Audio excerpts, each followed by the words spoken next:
Welcome to exam ज्ञान मंत्रा। तो दोस्तों, जैसा कि हम लोग कंप्लीट कर रहे थे यूपी ट्रिपल एससी के पिछले 5 सालों के 1000 क्वेश्चन की अपनी सीरीज़ को, ये इस सीरीज का पार्ट 2 है। इससे पहले हम लोग पिछली वीडियो में 50 क्वेश्चन शुरुआत की इसकी कंप्लीट कर चुके हैं। जिन लोगों ने उस वीडियो को नहीं देखा है, डिस्क्रिप्शन में आपको उसकी लिंक मिल जाएगी। साथ ही साथ आप हमारे प्लेलिस्ट में जाके भी उस वीडियो को देख सकते हैं।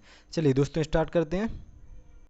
साथ ही साथ दोस्तों, जो लोग इस पूरी पीडीएफ को बाय करना चाहें, इस पूरी ई बुक को बाय करना चाहें, डिस्क्रिप्शन में आपको हमारी वेबसाइट की लिंक मिल जाएगी। 35 रुपीज़ के छोटे प्राइस में आप इस पूरी ई बुक को परचेज़ कर सकते हैं। साथ ही साथ यूपी डबल एस सी के पिछले साल के जीके के क्वेश्चन की बेहतरीन तरीके से प्रिपरेशन कर सकते हैं। साथ ही साथ पूरा पैटर्न भी आप समझ सकते हैं यूपी डबल एस सी का। चलिए तो दोस्तों, पहला क्वेश्चन है आज का, गांधी जी ने भारत छोड़ो आंदोलन कब शुरू किया था? तो दोस्तों, 1942 में गांधी जी ने प्रारंभ किया था भारत छोड़ो आंदोलन। ठीक है। अगला क्वेश्चन है, गदर क्रांति आरंभ होने का सबसे प्रमुख कारण क्या था? तो दोस्तों, कोमाता मारू घटना थी जो, ये थी गदर क्रांति आरंभ होने की सबसे प्रमुख कारण। क्लियर। अगला क्वेश्चन देखते हैं, निम्नलिखित में से कौन सा मेरुरज्जु का एक महत्वपूर्ण कार्य है? उत्तर होगा अपना प्रतिवर्ती क्रियाओं का नियंत्रण मेरुरज्जु का एक महत्वपूर्ण कार्य है। अगला क्वेश्चन देखते हैं, उपराष्ट्रपति को अपना कार्यकाल समाप्त होने से पहले अपने पद से हटाने का अधिकार निम्नलिखित में से किसके पास है? तो दोस्तों, राज्यसभा के पास अधिकार होता है उपराष्ट्रपति को अपने पद से हटाने का। ठीक है। चलिए अगला क्वेश्चन देखते हैं। अगला प्रश्न है, निम्नलिखित में से किसका प्रशांतक औसत के रूप में प्रयोग किया जाता है? तो दोस्तों, प्रशांतक औसत के रूप में प्रयोग किया जाता है बेलियम का। क्लियर। किसका उपयोग किया जाता है प्रशांतक औसत के रूप में? तो बेलियम का उपयोग किया जाता है। अगला प्रश्न है दोस्तों, मोहिनी अट्टम नृत्य रूप निम्न में से किस राज्य से संबंधित है? तो आंसर हो जाएगा अपना केरल। केरल राज्य से संबंधित है दोस्तों मोहिनी अट्टम नृत्य। क्लियर। अगला क्वेश्चन है, राष्ट्रीय आय को प्रायः क्या कहा जाता है? तो दोस्तों, राष्ट्रीय आय को कहा जाता है NNPFC। अगला प्रश्न है, 15 मार्च 2015 को बैडमिंटन चैंपियनशिप सैंड पिक्स गोल्ड का विजेता कौन था? तो दोस्तों, जो 15 मार्च 2015 को बैडमिंटन चैंपियनशिप सैंड पिक्स आयोजित की गई थी, उसमें गोल्ड मेडल जीता था श्रीकांत ने। क्लियर। भारत के थे। अगला प्रश्न देखते हैं, काबनी, हेमावती और अमरावती कौन सी नदी की सहायक नदियां हैं? तो दोस्तों, ये नदियां हैं कावेरी नदी की सहायक नदियां। अगला प्रश्न है, 1857 के प्रथम स्वतंत्रता विद्रोह में भाग लेने वाली प्रसिद्ध महिला स्वतंत्रता सेनानी कौन थी? तो दोस्तों, 1857 की क्रांति में भाग लिया था बेगम हजरत महल ने और महारानी लक्ष्मीबाई ने। अगला प्रश्न है, समान प्रावस्था में कंपायमान किन्हीं दो सबसे निकटतम कणों के बीच की दूरी होती है? तो दोस्तों, तरंग दैर्ध्य उसको कहा जाता है। क्लियर। अगला प्रश्न देखते हैं, शहरों के बाहर आर्थिक सुअवसर बनाने के लिए मॉडल शहरी आधारभूत संरचना और सेवाएं ग्रामीण केंद्रों में स्थापित करने का प्रस्ताव कौन सा मॉडल रखता है? तो दोस्तों, पूरा मॉडल ये प्रस्ताव रखता है। अगला क्वेश्चन देखते हैं, क्वेश्चन नंबर 63 अपना, हाल ही में किस देश ने नए WU-14 अति ध्वनिक स्ट्राइक यान का चौथा सफल परीक्षण किया जो परमाणु अस्त्र ले जाने में सक्षम है? तो 2015 में ये परीक्षण किया गया था चाइना के द्वारा। अगला क्वेश्चन है दोस्तों, यांत्रिक ऊर्जा को विद्युत ऊर्जा में रूपांतरित करने के लिए किसका प्रयोग किया जाता है? तो दोस्तों, डायनेमो का उपयोग किया जाता है यांत्रिक ऊर्जा को विद्युत ऊर्जा में रूपांतरित करने के लिए। निम्नलिखित में से कौन से देश का संसार में धान उत्पादन में दूसरा स्थान है? आंसर हो जाएगा भारत का। अगला प्रश्न है, वर्ष 2015 के सर्वोत्तम कल्याण सम्मान पुरस्कार से किसको सम्मानित किया गया था?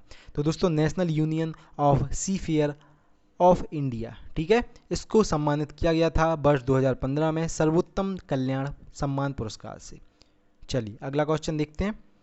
अगला प्रश्न है, निम्नलिखित में से किसको लोकनायक के रूप में जाना जाता है? तो दोस्तों, जयप्रकाश नारायण जी को जाना जाता है लोक नारायण के रूप में। साथ ही साथ लोकनायक के रूप में, साथ ही साथ बहुत ही ज़्यादा इंपॉर्टेंट क्वेश्चन आपके सामान्य ज्ञान के दृष्टिकोण से ये हो जाता है।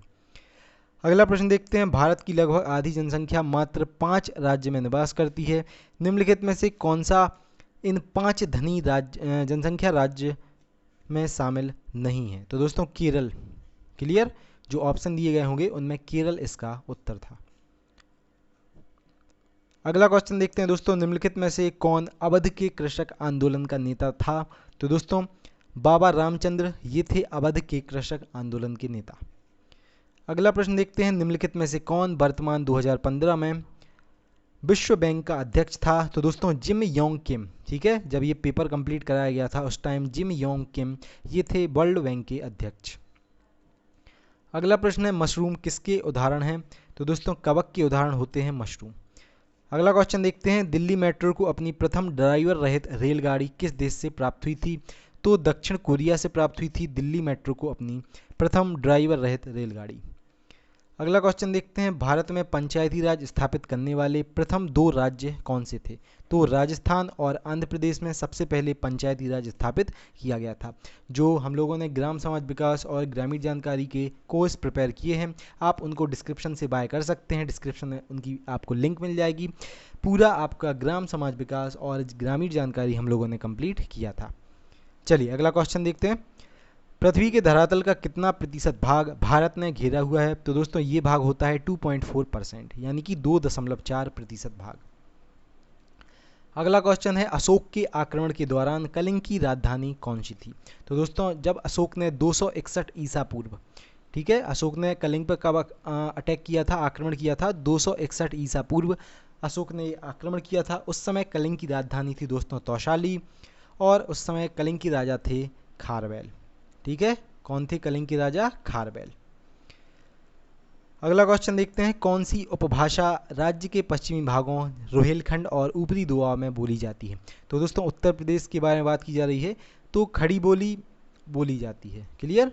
अगला क्वेश्चन, तहसील स्तर पर सरकारी निकायों को क्या कहा जाता है? तो पंचायत समिति कहा जाता है तहसील स्तर पर सरकारी निकायों को। अगला क्वेश्चन देखते हैं, 2011 की जनगणना के अनुसार उत्तर प्रदेश का सबसे अधिक जनसंख्या वाला शहर कौन सा था? तो दोस्तों इलाहाबाद था 2011 की जनगणना के अनुसार उत्तर प्रदेश का सबसे अधिक जनसंख्या वाला शहर। अगला क्वेश्चन, क्वेश्चन नंबर 79, हाल ही में केंद्र सरकार को प्रस्तुत की गई सी रंगराजन की रिपोर्ट के अनुसार कोई व्यक्ति जो ग्रामीण क्षेत्रों में कितने रुपए से अधिक खर्च करता है उसे गरीब नहीं समझा जाएगा? तो दोस्तों जो व्यक्ति ग्रामीण क्षेत्र में 32 रुपये से अधिक खर्च करता है उसे गरीब नहीं समझा जाएगा। अगला क्वेश्चन देखते हैं, क्वेश्चन नंबर 80 अपना, उत्तर प्रदेश के निम्नलिखित शहरों में से किससे पीतल उत्पादों का अधिकतम निर्यात किया जाता है? आंसर हो जाएगा मुरादाबाद। क्लियर, मुरादाबाद से पीतल का अधिकतम निर्यात किया जाता है, पीतल के उत्पादों का।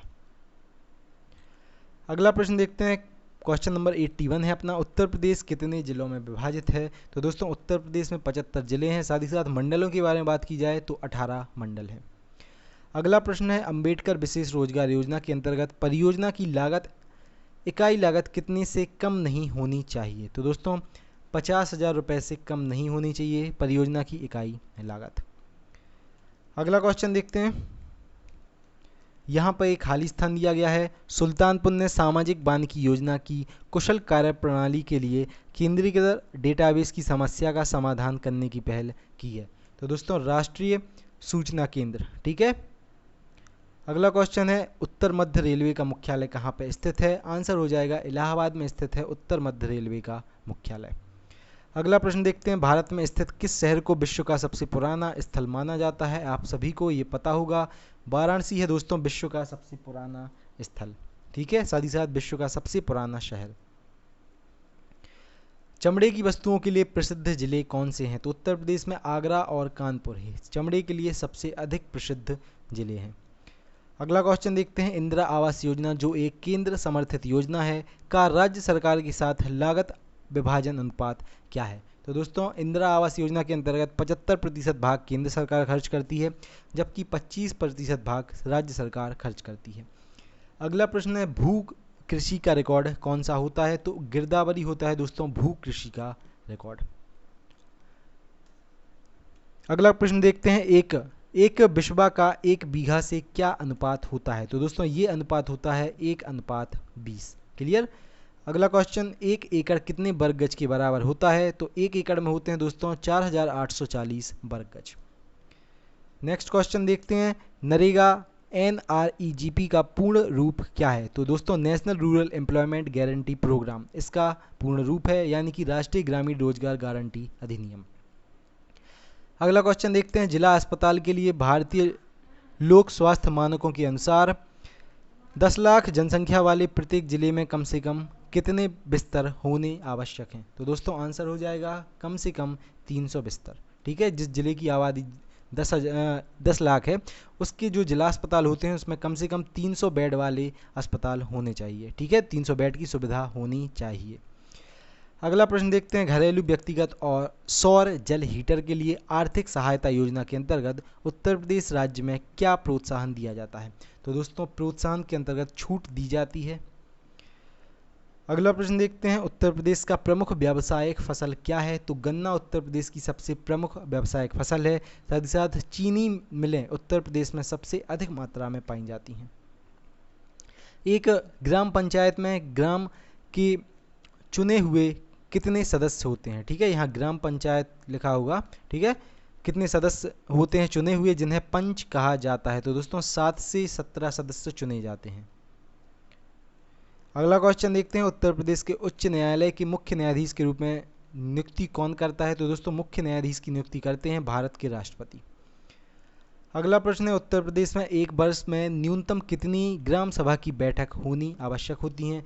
तो एक वर्ष में न्यूनतम 2 बैठकें होनी आवश्यक हैं ग्राम सभा की। अगला क्वेश्चन। एक व्यक्ति के लिए पंचायत का सदस्य बनने के लिए न्यूनतम आयु कितनी होती है? तो दोस्तों पंचायत का सदस्य यानी कि आपको अगर प्रधान बनना है तो आपकी न्यूनतम आयु 21 वर्ष होनी चाहिए। अगर आपको वोट डालने जाना है यानी मतदाता बनना है तो आपकी आयु 18 वर्ष होनी चाहिए। और अगर आपको प्रधानमंत्री बनना है तो आपकी 25 वर्ष आयु होनी चाहिए। या फिर आपको राज्यसभा के लिए जाना है, ठीक है, तो आपकी आयु मिनिमम 30 वर्ष होनी चाहिए। लोकसभा की आयु कितनी होती है? 25 वर्ष।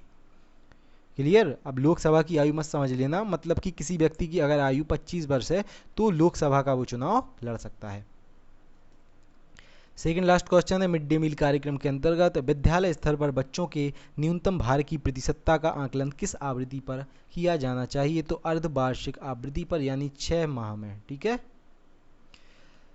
चलिए लास्ट क्वेश्चन है आज का। मनरेगा के अंतर्गत सामग्री संगठन के मामले में केंद्र और राज्य सरकारों द्वारा किए गए निधिकरण का अनुपात क्या है? तो दोस्तों मनरेगा के अंतर्गत 75% भाग सरकार जो अपनी केंद्र की रहती है वो खर्च करती है और 25% भाग राज्य की सरकार इसमें खर्च करती है।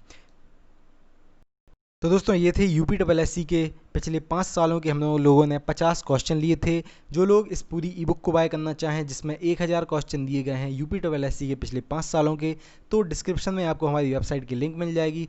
35 रुपीज़ के छोटे से इस प्राइस में आप पूरी ई बुक को परचेज़ कर पाएंगे। क्लियर? मिलते हैं दोस्तों अपनी अगली वीडियोज़ में। जय हिंद, जय भारत।